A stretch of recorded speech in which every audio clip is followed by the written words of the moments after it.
నమస్తే, welcome to SK news. తూర్పు గోదావరి జిల్లా నిడదవోలు నియోజకవర్గంలో ఉన్న ప్రభుత్వ ఆసుపత్రి అస్తవ్యస్తంగా ఉంది. పట్టణంలోని ఎంతో కాలంగా పేద ప్రజలకు ఉచితంగా వైద్యం అందిస్తూ రోగులకు అండగా ఉన్న నిడదవోలు ప్రభుత్వ ఆసుపత్రి నేడు వైద్యుల నిర్లక్ష్యంతో ప్రజలు అనేక ఇబ్బందులకు గురవుతున్నారని నిడదవోలు పట్టణ సిపిఎం నాయకులు జువాల రాంబాబు ఆరోపించారు. ప్రస్తుతం 30 పడకల ఆసుపత్రిగా ఉన్న ఈ ఆసుపత్రి త్వరలో 100 పడకల ఆసుపత్రిగా రూపుదిద్దుకుంటుందని వార్తలు రావడం చాలా హాస్యనీయమన్నారు.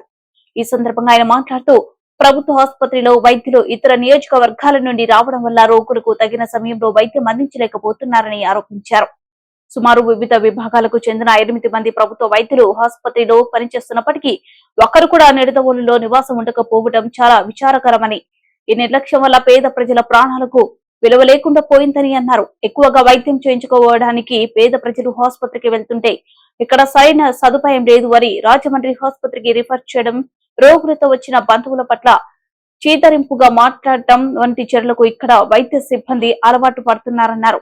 గత 6 నెలలుగా ఇక్కడ పనిచేస్తున్న శానిటేషన్ సిబ్బందికి ప్రభుత్వం జీతాలు వేయకపోవడంతో వారి కుటుంబాలు రోడ్డున పడ్డాయని, ప్రభుత్వం తక్షణమే సిబ్బందిని ఆదుకోవాలని ఆయన డిమాండ్ చేశారు. రోగుల వారి సహాయకుల ఆసుపత్రి వద్ద బస్ ఎక్కే విధంగా బస్సు షెల్టర్ నిర్మించాలని సంబంధిత అధికారులకు వినతి పత్రం అందజేసి ఒప్పించామని ఆయన అన్నారు. ఇప్పటికైనా రాష్ట్ర మంత్రివర్యులు ఈ దీర్ఘకాలిక సమస్యపై దృష్టి సారించి నిడదవోలు ప్రభుత్వ ఆసుపత్రిలో పనిచేసే వైద్య సిబ్బంది ఆసుపత్రికి సమీపంలో నివాసం ఉండేలా చర్యలు చేపడితే ప్రజలకు అందుబాటులో ఉండటానికి అవకాశం ఉంటుందని, గతంలో సూపరింటెండెంట్ గా పనిచేసిన వైద్యుల నిడదవోలు పట్టణంలో నివాసం ఉండటం వల్ల ఎప్పటికీ అప్పుడు ఆసుపత్రి సిబ్బందిని పర్యవేక్షించి రోగులను వైద్యం అందించేవారని, నేటి పరిస్థితి దానికి పూర్తిగా భిన్నంగా ఉందని ఆయన తెలిపారు. మరి ఇప్పుడు ప్రస్తుతం ఈ సిబ్బంది 8 మంది పనిచేస్తున్నారు ఈ హాస్పిటల్లో. సిబ్బంది డాక్టర్స్ యొక్క నిర్లక్ష్యం, పేషెంట్ల పట్ల అగౌరవంగా మాట్లాడటం అనేది ఇటీవల కాలంలో బాగా పెరిగింది.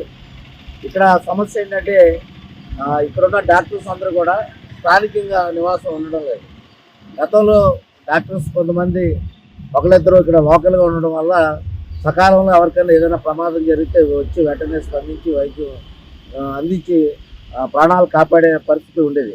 కానీ ఈరోజు 8 మంది డాక్టర్స్ కూడా ఇతర నియోజకవర్గాల నుంచి, ఇతర ప్రాంతాల నుంచి రావడం జరుగుతుంది. ఆ వచ్చే సందర్భంలో ఓపీ ఎక్కువగా ఉండడం, వాళ్ళ డ్యూటీ టైం అయిపోగానే వెళ్ళిపోవాలనే కంగారులో పేషెంట్ల మీద చిరాకు పడటం, వాళ్ళ బంధువుల మీద చిరాకు పడటం అనేది జరుగుతూ ఉంది. మరి అవసరమైతే ఏదైనా పేషెంట్లు కానీ వాళ్ళ బంధువులుగా ఏదైనా అడిగితే డాక్టర్స్ని వెంటనే ఇక్కడ వీళ్ళు ఇంకా వైసీపీ మొత్తంలో డాక్టర్స్ బయటపడలేదు. ఇంకా మరి ఎవరైనా ఏదైనా అడుగుతుంటే వాళ్ళని వైసీపీ వాళ్ళు పిలవండి అని చెప్పేసి డాక్టర్స్ స్వయంగా హెచ్చరిక చేస్తున్న పరిస్థితి ఇక్కడ కనిపిస్తూ ఉంది. అందుకని ప్రజలందరూ కూడా ఏమనుకుంటున్నారంటే ఏదో ప్రభుత్వ ఆసుపత్రి మాకు అందరికీ వైద్యం అందుతుంది అని మేము ఉద్దేశంతో హాస్పిటల్కి వస్తూ ఉంటే డాక్టర్స్ సిబ్బంది మా పట్ల అగౌరవంగా ప్రవర్తిస్తున్నారని చెప్పేసి బాధపడుతున్నారు. ఇది ఎంత మాత్రం కూడా మా నిడదవోలు నియోజకవర్గంలో, నిడదవోలు టౌన్ చాలా ప్రసిద్ధి పొందిన ఈ నగరంలో 2nd గ్రేడ్ మున్సిపాలిటీగా ఉన్న ఈ పట్టణంలో అంతమంది అధికారులు ఉండి, అలాగే మినిస్టర్ గారు కూడా ఉన్న ఈ టౌన్లో మరి హాస్పిటల్ సిబ్బంది యొక్క పద్ధతి ఏమాత్రం కూడా మారలేదు. ఒకవేళ పేషెంట్లు వాళ్ళ బంధువులు ఆతృత కొద్ది వచ్చిన వాళ్ళని సమన్వయం చేసి ఓపిక సమాధానం చెప్పాలి డాక్టర్స్ సిబ్బంది. ఆ విధంగా కాకుండా వీళ్ళు చిరాకుగా మాట్లాడటం అనేది జరుగుతూ ఉంది. దీన్ని మేము అంత మాత్రం కూడా సహించేది లేదని చెప్పేసి, అలాగే డాక్టర్స్ అందరూ కూడా స్థానికంగా నివాసం ఉండేలాగా వైద్య అధికారులు, జిల్లా కలెక్టర్ గారు చర్యలు తీసుకోవాలని చెప్పేసి మేము డిమాండ్ చేస్తున్నాం. అదేవిధంగా ఇక్కడ రోగులు, వాళ్ళ బంధువులు, సహాయకులు మరి బస్సు దిగటం కోసం ఎదర స్టాప్ కాకుండా హాస్పిటల్ దగ్గరే ఆర్టీసీ రిక్వెస్ట్ స్టాప్ ఏర్పాటు చేయాలని చెప్పేసి మేము ఆల్రెడీ డిఎం గారిని అడిగాము. అది కూడా ఏర్పాటు చేయాలని చెప్పేసి